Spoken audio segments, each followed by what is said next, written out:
মানে রাজস্ব খাত থেকে 5 কোটি টাকা আর 10 কোটি টাকা দেবী না না না না, রাজস্ব খাত না, সব খাত মিলে আমার জেলা পরিষদের মাধ্যমে আপনার এলাকায় গেছে। আমি যেটা বলতে চাইছি যে আপনারা বৈষম্য বিরোধী আন্দোলন করছেন, এখন আপনার উপজেলায় গেছে 10 কোটি, প্রায় 10 কোটির কাছাকাছি, আর ওইখানে গেছে 15 কোটি। তা আপনি টাকা খাইছেন সেটা তো আমি বলি নাই।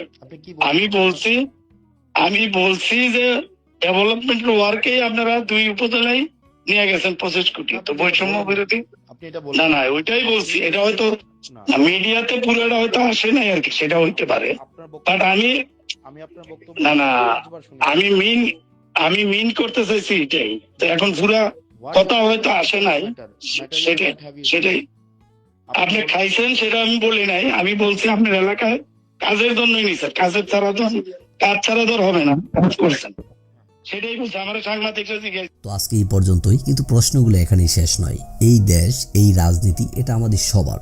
আপনি, আমি, আমরা সবাই মিলে গড়ে তুলব সচেতনতার একটা মঞ্চ। আপনার ভাবনা, আপনার চিন্তা এবং আপনার মতামত আমাদের দরকার। তাই কমেন্টে লিখে জানান এই মুহূর্তে আপনি কি ভাবছেন এবং আপনি কোন দিকে তাকাচ্ছেন। রিপাবলিক অ্যান্ড পলিটিক্স কেবল খবর বা বক্তব্যের জায়গা নয়, এটা একটা ভিন্ন মতের প্ল্যাটফর্ম। এখানে প্রশ্ন করার সাহস আছে, সত্যের পেছনে ছুটে চলার স্পর্ধা আছে।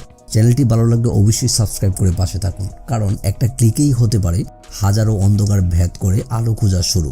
ফিরছি পরের পর্বে আরও খোলামেলা বিশ্লেষণ নিয়ে। সে পর্যন্ত সবাই ভালো থাকুন, সুস্থ থাকুন। আল্লাহ হাফেজ।